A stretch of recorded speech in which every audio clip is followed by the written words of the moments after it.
Au-dessus des puissances, au-dessus des rois, au-dessus de la nature et de la création, au-dessus de tout. Shalom à vous, bienvenue à tous. Merci d'être avec nous sur le plateau Femmes, lève-toi, que le Seigneur soit béni, lui qui a permis que nous puissions encore nous retrouver autour de cette table dans le cadre de cette émission consacrée à la femme. Ce soir ou ce jour, peu importe votre lieu de résidence, nous revenons sur le thème « Le rôle de la femme dans la société ». Et autour de cette table, je suis entourée de Madame Pomme Marie, qui nous vient de l'église Kola Yeshua, située à Bellevue 2, à Libreville, la capitale du Gabon, et de Maman Isabelle Moilélé, qui nous vient de l'église de l'Alliance chrétienne et missionnaire du Gabon, église locale Siban-Toi PK8. Bonjour, bienvenue à vous. Bonjour. Alors donc, nous retrouvons notre thème de la semaine dernière, le rôle de la femme dans la société. Et nous voulons donc prendre en compte les réactions des femmes qui ont suivi notre émission et qui nous ont envoyé quelques-unes de leurs préoccupations. Donc la femme au foyer, la femme au sein du couple. Je vais d'abord me tourner du côté de Maman Isabelle parce qu'elle est évangéliste. La Bible ne limite pas la superficie consacrée au travail de la femme parce qu'apparemment la femme c'est celle qui est un peu au four et au moulin. Est-ce qu'elle n'a pas de limite dans son espace de travail? Bon, lorsque nous regardons dans la société aujourd'hui, nous voyons désormais que la femme n'a plus vraiment de limite en ce qui concerne le cadre de ses activités sociales. Bon, maintenant, en ce qui concerne dans le cadre de son foyer, là également, Dieu met certaines limites dans le cadre de ses activités. Ben oui, mais on a l'impression que la femme, on va dire, prenons l'exemple d'une femme leader. Quand elle rentre après son boulot, elle doit encore se consacrer à la cuisine, elle doit s'occuper de son époux, de ses enfants. Est-ce que cette femme-là n'a pas droit au repos? Elle a droit au repos. Lorsque nous lisons dans le livre d'Éphésiens, qui explique bien les rôles de monsieur et de madame, nous voyons que le monsieur a le rôle d'aimer sa femme. Et lorsqu'on parle d'aimer sa femme comme Christ a aimé l'Église, nous voyons que Christ s'est sacrifié pour l'Église. Christ a tout fait pour que l'Église soit sans tache, ni ride, ni rien de semblable. Donc, le monsieur qui a une femme leader, par exemple, quand on parle de femme leader, le nom qui est leader, c'est le nom du monsieur. Donc, seulement dans ce sens-là, le monsieur doit tout faire pour aimer sa femme, pour la rendre à l'aise. Maintenant, la semaine dernière, lorsque nous avons parlé de cette femme leader qui rentre dans sa maison et qui doit enlever la veste de leader pour prendre sa veste de madame au foyer, cela ne voudrait pas dire qu'elle devient comme une esclave. Non, c'est pas ce que la Bible a prévu. La Bible ne dit pas que la femme est esclave de son mari. La femme est une aide. Et si le mari comprend que son épouse est une aide, ça voudrait dire que l'aide-là, à un moment, elle peut être fatiguée, elle peut avoir besoin du soutien de son époux qu'il aime, qu'il apporte dans le cadre de l'amour, du soutien. Et si par exemple, disons que si elle est fatiguée, elle ne peut pas faire la cuisine, je pense que si le mari aime sa femme, bien sûr, il y a d'autres qui ne peuvent pas faire la cuisine. C'est discutable. Il y a des discutable. Il y a des dispositions qui doivent être prises pour que madame ait le temps de se reposer. C'est discutable, Madame Pomme. Je ne sais pas si la Bible prévoit que monsieur doit rentrer à la cuisine. Je ne sais pas. Oh, mais Dieu n'est pas rentré dans les détails. Mais le problème, c'est que quand on parle de l'homme qui doit aimer sa femme, c'est que c'est un mari qui prend soin de sa femme. Et un mari qui prend soin de sa femme peut savoir peut comprendre que sa femme est fatiguée et à un moment donné, il peut rentrer à la cuisine. Il peut rentrer dans le cadre d'aider sa femme, de soutenir sa femme, d'alléger sa femme. Oui, malheureusement, beaucoup de choses... Mais je connais des hommes qui préparent. Oui, des hommes qui lavent qui s'occupe des enfants. Oui, mais préparer ne suffit pas parce que dans notre culture africaine, un homme qui va à la cuisine, c'est celui qui est considéré comme un peu manger ou l'esclave de la femme. C'est ce que la culture africaine nous enseigne. Est-ce que c'est normal? Le problème, c'est que ça, c'est dans une époque traditionnelle où la femme était au four. Parce qu'il y a eu une évolution dans le rôle de la femme par rapport à la société moderne. Il y a eu une évolution. Au début, la femme était au four. Maintenant, avec l'évolution, nous nous rendons compte que la femme est au four et au moulin. Au four, mais qui a ajouté le moulin? C'est l'évolution. Ben, enfin. C'est l'évolution. Avec la mixité de l'éducation, la femme est obligée de prendre soin, par exemple, de préparer, prendre soin des enfants et de travailler. Alors que dans la société traditionnelle, travailler dans les administrations, dans les sociétés. D'accord, parce Dans qu'à la société l'époque, la femme, elle était seulement au four, elle était à la maison. Voilà. Et aujourd'hui, l'activité professionnelle s'est ajoutée. Alors, puisque l'activité professionnelle s'est ajoutée, est-ce que l'homme ne peut pas aussi comprendre qu'il y a une activité qui s'est ajoutée et il doit être là pour ça? Il y a des hommes qui comprennent. D'accord. Il y a des hommes qui comprennent et il y a certains aussi qui ne comprennent pas. En parlant de l'ancienne, dans le cadre de la tradition, je pense que la femme, elle a été toujours presque au four et au moulin. Parce que quand on voit dans nos traditions, à l'époque, c'est maman qui va au champ. C'est maman qui, toute la journée, elle va chercher de la nourriture, elle apporte à la maison, elle doit s'occuper, elle doit préparer. Et le soir, tout le monde est autour de la table, celle qui a tout fait. Non, et lorsqu'on parle de l'homme de l'époque, on le voit, il est au contre-garde, il est assis avec les autres. Ça c'est la pure tradition. Oui, mais maman Isabelle, mais les temps ont évolué. Les temps ont évolué. Le problème, c'est que je vais ajouter quelque chose à ce que maman Isabelle venait de dire. Même dans la société traditionnelle, l'homme, il y avait des tâches, des champs spécifiques. Par exemple, ce n'est pas l'homme qui allait abattre. Non, ce n'est pas la femme qui allait abattre. Non, c'est la femme qui allait abattre, c'est l'homme qui abattait. Oui. Donc les tâches un peu plantées, désherbées, ça c'était pour la femme. Vous comprenez déjà que l'homme avait plus de travail à faire parce qu'abattre les arbres. Mais aujourd'hui, apparemment, ce n'est plus l'homme qui travaille beaucoup, c'est la femme qui est hyper et super chargée. L'homme travaille beaucoup, mais dans son couloir. Dans son couloir. Oui. Chacun travaille dans son couloir. Parce que la femme, dans la société traditionnelle, c'est vrai qu'il y avait les travaux champêtres, c'est vrai qu'il y avait les enfants à s'occuper, c'est vrai qu'il y avait les maternités aussi à conserver, parce que quand tu enseignes tout ça, tu entretiens l'enfant, tout ça, il vient au monde, il y a une éducation, tout ça, dans la société traditionnelle. Mais maintenant, dans la société moderne, la femme n'était pas... il faut que la femme aille au bureau. Ben parce oui. qu'elle a une formation au même titre que les hommes. Donc, il y a une concurrence au niveau du bureau. Il y a également cette tâche préliminaire qui est du foyer. Donc, vous voyez que la femme, là, elle a beaucoup de travail. Mais d'où l'importance d'avoir quand même à ses côtés un homme qui peut aider, qui peut comprendre, qui peut soutenir.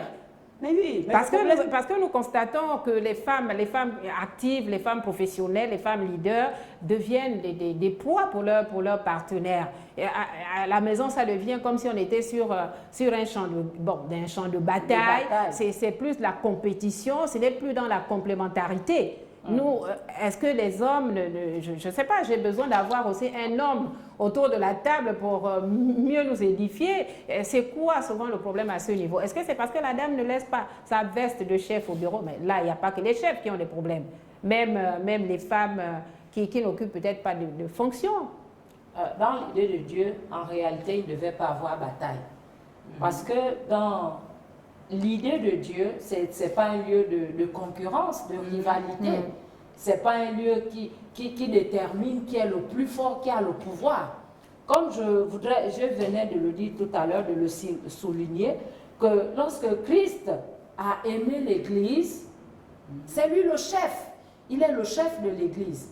Mais dans le cadre des responsabilités de Christ, il n'outrage pas l'Église, il ne piétine pas l'Église pour montrer que c'est moi le chef ici. Non, il sert l'Église. Il s'est prend même ses sacrifié, il s'est sacrifié pour en l'Église. tant que serviteur. Il s'est sacrifié pour l'Église. Il a lavé les pieds de ses disciples pour montrer que le chef, selon Dieu, donc selon Dieu, c'est celui qui s'abaisse, qui aime. Ah qui non, veut- ça c'est qui pas... veut- Ah non, qui maman veut- Isabelle, ça je ne peux pas... Qui Non, veut la réussite de son foyer. le chef, Bon, dans la maintenant, culture africaine, Oui. le chef, ce n'est Oui, pas pour- celui qui s'abaisse. Oui, pour revenir maintenant, le pour problème, revenir dans notre culture, Ah. pour revenir au problème de la culture Oui. africaine, il faut avouer que dans notre culture, ça c'est vu sous forme. Demander à un homme de se rabaisser devant sa femme, faire du bien à sa femme, préparer pour sa femme. Dans notre culture, il est interdit. Mais peut-être maintenant, c'est un problème de compréhension aussi. Est-ce que se rabaisser, bon, je crois que dans la Bible, il est dit quelque part que à la création, l'homme s'était endormi pour que le Seigneur puisse sortir Ève à partir de la côte de l'homme. Est-ce que ce n'est pas aussi appeler l'homme un peu à l'humilité pour pouvoir permettre à son épouse de s'épanouir, de donner plus d'efficacité? Est-ce que ce n'est pas dans ce sens-là? Est-ce que se rabaisser, c'est vraiment se laisser marcher dessus? Est-ce que ce n'est pas une question d'humilité, d'amour, de tendresse, d'affection vis-à-vis de son épouse? je ne pense pas que c'est dans cette compréhension. Parce que lorsque nous expliquons même ce texte où Dieu a préféré prendre la côte de l'homme, il n'a pas pris en bas, il n'a pas pris en haut, ça montre déjà que à la côte, c'est quelque chose qui vient du cœur. Ça voudrait dire que la femme ne devait ni être en haut, ni être en bas, être piétinée par l'homme, ni dépasser l'homme. Elle devait être à côté de l'homme. Elle devait être vraiment son C'est une aide, aide. prise en charge par l'homme. Et si nous traduisons ce texte de l'amour de Christ, qui est comparé à l'amour que la femme doit avoir, que le monsieur doit avoir vis-à-vis de sa femme, c'est un amour vraiment plus profond que ce que nous comprenons dans notre tradition ou bien dans notre culture. Mais l'amour est différent, justement, entre l'amour présenté par Dieu dans la Bible et l'amour issu de nos parents. C'est un amour qui, on va dire, qui est même contraire au... voilà, c'est pas... Dans nos traditions, peut-être Madame Pombe va ajouter, dans nos traditions, qu'est-ce que nous comprenons par mariage? Lorsque une jeune fille va au mariage, elle est totalement soumise à son mari. La soumission, elle est biblique. Mais maintenant, dans le cadre de la prendre pour une esclave, lorsqu'elle devient comme une esclave, elle est maltraitée, elle est vraiment frappée par son mari. Si elle a fait une erreur, elle est vraiment celle qui sera bastonnée le soir parce que le mari est le chef, doit l'écraser, elle est appelée à tout faire, elle n'a pas droit à être fatiguée, elle n'a pas droit à être malade, elle n'a pas droit à dire chérie, vraiment je ne peux pas faire ceci. C'est ça notre tradition. Et lorsque par exemple les beaux-parents arrivent à la maison, trouvent que c'est leur fils qui aujourd'hui est à la cuisine, c'est une abomination. C'est un scandale pour cette femme-là. Et dans nos traditions, la femme était même capable d'être renvoyée du foyer. Donc maintenant, lorsque la Bible nous éclaire que cette femme-là, elle est une épouse, elle doit être soumise, mais le mari doit apporter de l'amour envers sa femme. Et l'amour, ça s'apporte de quelle manière? Moi, je voudrais bien comprendre, Madame Pombe. C'est quoi l'action concrète? Bon, c'est vrai qu'elle peut se traduire en différents actes, certainement, mais la femme, la place de la femme, le rôle de la femme, est-ce que la femme a vraiment... Est-ce que l'homme comprend que la femme a besoin de cet amour pour son bien aussi? Mais bien sûr que l'homme comprend que la femme a besoin de cet amour. Mais le problème, c'est que nous ne sommes pas... Quand on parle de la société traditionnelle, ça c'est un aspect mondain, quoi. Mais nous sommes des femmes selon Dieu. Nous sommes des femmes selon Dieu. Donc nous devons faire cette différence. Dans Genèse 3, la femme selon Dieu, elle n'a pas... L'amour se manifeste différemment que l'on soit une femme selon Dieu. Mais je crois que toutes les femmes sont... Mais toutes les femmes sont selon Dieu. Attendez, je veux toutes dire, les femmes ont été un créées passage par biblique Dieu. ici, selon... Toutes les femmes sont selon Dieu, Madame Pomme. Non, toutes les femmes ne sont pas selon Dieu. Lorsque tu n'as pas accepté, lorsque tu n'es pas éclairé, lorsque tu n'as pas l'instruction de Dieu, tu n'es pas selon Dieu. Et donc cette femme-là qui n'est pas selon Dieu, selon oui, vous, écoutons elle ne mérite pas d'être aimée. Écoutons ce que la parole de Dieu nous dit par rapport à la femme qui n'est pas selon Dieu. Maman Isabelle nous a lu le Genèse 3 à partir du verset 16. Lorsque Dieu a maudit la malédiction qui était portée à la femme, que tu auras des grandes souffrances. Qu'est-ce que ça veut dire? Une femme qui n'a pas de Dieu, elle est confrontée aux très, et il a ajouté aux très grandes souffrances. Ça veut dire qu'il y a une différence. Celle qui est selon Dieu, c'est une femme qui doit être aimée par son mari. Et celle qui n'est pas selon Dieu. Ah, mais il y a des femmes, mais il y a aussi des femmes selon Dieu qui passent des moments difficiles. Que nous relevons actuellement, que vous relevez. Ouais. Parce que ces femmes ne sont pas éclairées. Et leurs agissements aussi poussent à ce que l'homme ne puisse pas manifester cet amour. Parce qu'ils ne connaissent pas, ils sont dans l'ignorance. Ils sont dans les ténèbres tous les deux. Mais lorsque nous sommes éclairés, nous savons que la femme doit être soumise. Cette soumission ne veut pas dire que l'homme doit piétiner, parce que l'homme, selon Dieu, connaît ce que c'est que l'amour de Dieu. Et cet amour est appliqué sur sa femme. Et c'est un couple où il y a de l'harmonie. Donc, nous retenons que l'harmonie, c'est seulement dans un couple. Ce n'est pas seulement ceux qui vont à l'église que tu as appelé selon Dieu. Il faut que ce soit des personnes qui aiment Dieu. Il faut que ce soit des personnes qui sont obéissantes à la parole de Dieu. Il faut que ce soit des personnes qui marchent par l'esprit et non par la chair. Parce qu'il y a beaucoup de personnes qui vont dans la maison de l'Éternel, mais qui ont une marche de chair. Là, il faut faire la différence. Donc, nous retenons que l'harmonie ne peut être trouvée que dans un couple qui pratique la parole de Dieu, qui s'est aligné, qui plus ou moins respecte les principes établis par Dieu pour l'équilibre du foyer. Alors, la famille monoparentale. Est-ce que ces femmes qui élèvent ces enfants seules, est-ce que ces femmes qui élèvent, qui sont habituées à être face à leurs enfants après peut-être le départ de l'homme, ou bien on ne sait pas, peut-être que le monsieur aussi peut être rappelé par Dieu et la femme se retrouve seule, famille monoparentale, ces femmes, est-ce que l'homme peut être vraiment pour ces femmes considéré comme le socle, le centre de leur vie? Quel est le conseil que nous pouvons donner aux femmes qui sont seules face à leurs enfants autour de la table? Est-ce que ces femmes ont quelque chose à donner à leurs enfants en l'absence d'un homme? Parce que généralement, ce sont des femmes qui sont plus ou moins rejetées par la société. Peut-être le mot est trop fort quand on dit rejetée, mais on fait toujours une différence entre une femme qui est bien dans son foyer et celle qui est seule, qui élève ses enfants avec beaucoup de difficultés, et même le regard de la société sur cette femme-là vraiment n'est pas un regard positif. Est-ce que c'est parce que la femme est forcément aux côtés d'un homme qu'elle se sent pleine et belle, elle a tout le soutien? Ou bien, seule, elle peut aussi puiser quelque chose en elle pour pouvoir mener une vie équilibrée. Lorsqu'on parle de la femme monoparentale, c'est une femme qui élève seule les enfants. Des familles monoparentales. Voilà, ou bien un monsieur qui élève une famille. Mais lorsque nous regardons dans la Bible, Proverbe 31, lorsqu'on parle de la femme vertueuse, le mot vertueuse n'est pas seulement adapté à celle qui est mariée. Le mot est également pour une femme qui est responsable, mais qui devient une femme responsable. Une femme seule qui devient responsable d'un foyer, à la charge les enfants, à la charge la famille. Donc, la sagesse là lui viendra de Dieu pour orienter les enfants, pour les élever, pour les éduquer, mais également prendre soin de toute la famille. Donc, elle n'est pas en marge de la société. Je ne pense pas qu'elle soit en marge de la société. Elle a quelque chose à apporter parce que vu ses responsabilités, vous voyez que c'est déjà difficile pour elle.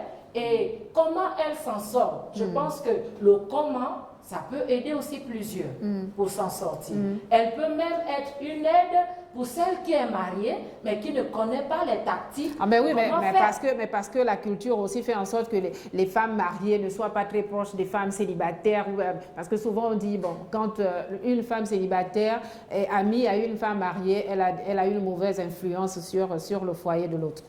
Bon, lorsqu'il y a un cheveu dans la sauce, on dit que toute la sauce prend un coup. Mais je ne pense pas qu'un seul mauvais comportement peut généraliser à toutes ces femmes. Il y a des femmes responsables que je connais, mais qui sont prêtes aussi à aider ces jeunes mariés pour voir les étapes de la vie, parce que dans son être, dans son cadre de responsable de femme, de famille, elle a l'expérience qu'elle peut apporter à celles-là, aux jeunes mariés. Elle peut vraiment être une aide. Madame Pomme? Oui, je voudrais dire selon Dieu. Oui. Concevoir une femme avec les enfants sans mari, c'est un peu difficile. C'est pas une image de Dieu. C'est pas une image de Dieu. Mais c'est Dieu qui donne les enfants. Mais oui, mais Dieu a déterminé.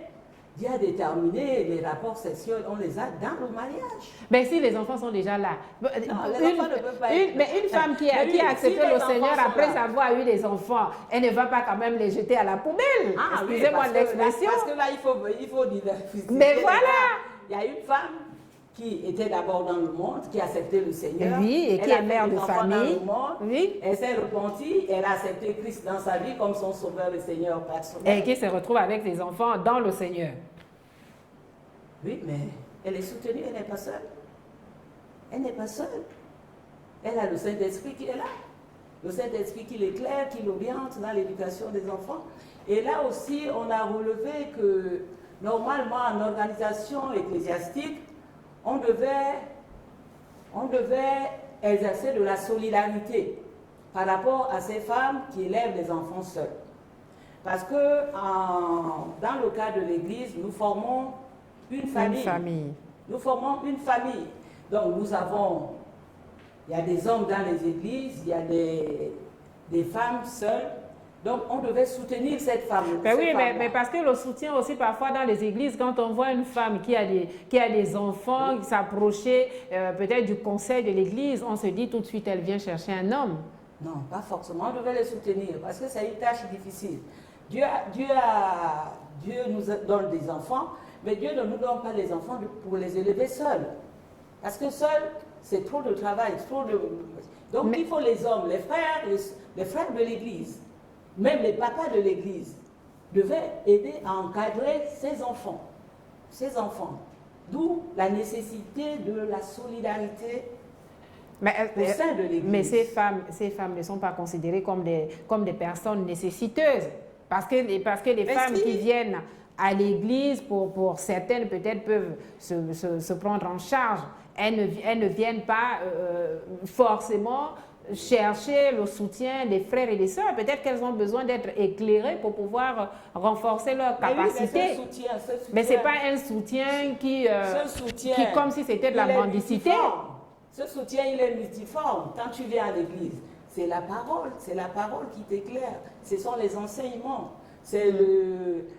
Par exemple, les enfants, on peut les suivre dans l'école du dimanche. Les frères peuvent les visiter également, visiter la famille, essayer de encadrer ses enfants. Parce qu'une femme qui joue à la fois le rôle de père de mère, c'est souvent difficile. C'est vraiment une très grande responsabilité. Donc c'est un appel à la solidarité. À la solidarité, à tous les niveaux. Et il faut également ajouter qu'aujourd'hui, dans notre société, et même dans notre pays, ça devient répandu. C'est vraiment un phénomène qui est répandu aujourd'hui. Les jeunes mères. Les jeunes mères qui sont multiples dans nos familles, qui se retrouvent avec 5 enfants, qui se retrouvent avec 3 enfants. Et ça devient vraiment difficile dans les familles. Donc c'est pourquoi il est important que vraiment il y ait des organisations, même dans l'église, pour prendre en charge vraiment ces familles. Ces familles. Mais s'il y a les organisations... Oui, allez-y, Madame. Oui, et je voulais relever tout dernièrement dans le recensement, dans la distribution des kits alimentaires, ils avaient des questionnaires qui ressortaient. Qu'on devait lui. Dit-on que dans ces questionnaires, 85% des femmes qui ont été recensées sont des femmes avec des enfants sans mari. Et vous voyez également que ça se répercute également dans la société. Nous avons des enfants abandonnés, nous avons une jeunesse qui est en plein dans la délinquance. Tout ça là, c'est ce qui entraîne ce déséquilibre dans la personnalité, dans le processus de développement de la personnalité de l'enfant. Mais est-ce que c'est pas aussi une occasion qui est donnée à la femme ici de tirer sur la sonnette pour dire c'est peut-être pas une bonne chose de faire des enfants et puis après de prendre la poudre d'escampette, parce que souvent ceux qui s'engagent à faire ces enfants, ils s'engagent aussi quelque part à les élever. Ils s'engagent quelque part à vivre ensemble pour au moins la stabilité, le bien des enfants. Est-ce que c'est la première chose ou la première action, le premier acte, c'est de faire l'enfant ou bien de sceller d'abord l'union avant de faire des enfants? Mais c'est là où nous en sommes, autour de cette table, parce que nous avons aussi le rôle d'éducatrice pour nos enfants, pour notre société, pour nos familles. Lorsque nous voyons à une certaine époque, il n'en était pas ainsi, qu'une jeune fille se retrouve avec 5 enfants sans aller au mariage. C'était pas comme ça que nos parents nous ont éduqués. Mais maintenant, aujourd'hui, avec l'évolution, ce qu'on appelle l'évolution, les enfants sont fixés à Internet, les enfants sont fixés à d'autres conseillers. Les enfants, aujourd'hui, tu as 10 ans, tu as déjà au moins 5 copains. Qu'est-ce qu'on attend? On attend une grossesse. Parce que l'enfant, dans cet âge, elle ne connaît pas ce qu'on appelle comment il faut se préserver, comment il faut faire. Et la dépravation sexuelle aujourd'hui, pour nos jeunes enfants, pour nos filles, c'est la dépravation, c'est la rébellion dans les familles. C'est ce qui pousse aujourd'hui avec tout ce que nous sommes en train de vivre. Des enfants qui se retrouvent dans la rue, des enfants qui n'ont aucune orientation, aucun repère. Le père, c'est le père et la mère. Ce sont eux qui vont tracer un chemin en enfant. Mais les enfants qui se retrouvent aujourd'hui sans repère, ce sont des enfants aujourd'hui qui sont livrés. Et l'Église que nous sommes, en tant qu'éducatrice, éducateur, nous avons un grand travail. Et pas seulement, seulement l'Église, nous appelons tous les parents à la responsabilité, parce que nous sommes tous parents, que l'on soit chrétien, que l'on soit non chrétien, nous sommes tous parents et nous avons la responsabilité d'éduquer les enfants, de montrer la bonne voie, le bon chemin à nos enfants. Je voudrais revenir, parce que nous courons vers la fin de l'émission, je voulais revenir un peu sur la solidarité entre femmes. On dit quelque part que la femme est l'ennemi de la femme. Nous constatons que là où il y a une multitude de femmes, il y a toujours des problèmes. Alors que nous avons besoin d'être solidaires. Voilà. C'est quoi le problème? Nous sommes porteuses de vie et nous sommes encore porteuses de palabres. Est-ce que c'est normal? Est-ce que ce n'est pas la femme qui est à la source du déséquilibre finalement de la société? Bon, c'est toujours par la femme que le serpent est rentré. Mais voilà. Pour séduire, c'est par la femme qu'il est rentré pour essayer de mettre vraiment la zizanie dans toutes les sociétés. Et aujourd'hui, il rentre encore, alors qu'il ne devait pas être comme ça, ça ne devait pas être ainsi. Les femmes devaient se souder les coudes pour la réussite de la société. Parce que la société repose sur la femme. Oui, Madame Pomme. Oui, ce que je veux dire par rapport à cet élan de solidarité, il est temps que les femmes se lèvent et essayent de comprendre qu'elles ont une lourde responsabilité par rapport à l'évolution de la société, comme disait maman Isabelle. Nous devons comprendre ces choses, nous devons nous unir pour défendre des intérêts communs. Nous avons la lourde responsabilité d'avoir une société épanouie et des enfants de bonne moralité et qui ont de la valeur. Donc, les femmes doivent comprendre que c'est plus le moment de faire, je ne sais pas comment dire, du Congo ça, des murmures. Ben oui, mais, mais Madame Pomme, les femmes qui se réunissent là, ou qui peuvent se retrouver, qui peuvent se lever, ce sont des femmes peut-être qui d'une certaine classe. Parce que moi, quand je parle de solidarité, je vois un peu la solidarité même dans les familles. Quand une sœur héberge une sœur, c'est la sœur qui devient la rivale. Quand on prend une femme de ménage, c'est la femme de ménage qui remplace la maîtresse de maison. Et puis voilà, ça va dans tous les sens. Est-ce qu'à ce niveau-là, ce n'est pas une question plutôt de moralité? Il y a quelque chose, il y a un travail qui doit être fait quand même dans notre mentalité. La femme, en tant que femme. C'est de la méchanceté. C'est de la méchanceté. Nous savons que le père de la méchanceté, c'est le diable. Oui, mais on ne va pas voir le diable partout. Parfois, c'est peut-être le diable n'est même pas. Mais peut-être le diable n'est même pas là. Éclairons les femmes. C'est de notre responsabilité. La femme doit se mettre à la place, doit aimer son prochain. Prochaine femme. Parce que toi, tu n'aimerais pas, par exemple, que demain, tu sois dans un foyer et ta petite soeur ou bien ta cousine ou bien une amie vienne te ravir ton mari, mais ne fais pas ça à ta soeur. Parce que c'est ce qui se passe. Malheureusement. Malheureusement, c'est ce qui se passe. Nous devons entretenir l'amour entre femmes. L'amour, nous devons nous aimer. Ne fais pas à ta soeur ce que tu n'aimerais pas que non te fasse. Ce n'est qu'un dicton. Hein? Non, mais c'est la réalité. C'est vrai, c'est même biblique. Aime ton prochain comme toi-même. Aime ton prochain comme toi-même. Ben voilà, aime ton prochain comme toi-même. Maman Isabelle, le mot de la fin, nous sommes... le temps qui nous est imparti tire à sa fin. C'est important ce débat, mais dommage que... Voilà, toutes les bonnes choses ont une fin. Si vite, mais nous sommes vraiment dans la joie de partager avec vous la parole de Dieu qui change les caractères, qui change aussi les personnalités, mais qui est aussi capable de changer la société. Et c'est possible. Nous disons que c'est possible. Pas avec un homme, pas avec ce que peut-être nous avons appris, mais c'est possible avec Jésus. Si Jésus est au centre de ta vie, tu deviens une femme vertueuse, une femme responsable, une femme rangée. Voilà, vous avez écouté donc le conseil de maman Isabelle, qui est également évangéliste. Hein. Donc autour de cette table, vous avez le pasteur Marie Pomme. Je suis votre servante. Merci d'avoir été avec nous. On se retrouvera certainement dans un prochain numéro. Que le Seigneur vous bénisse et à très prochainement.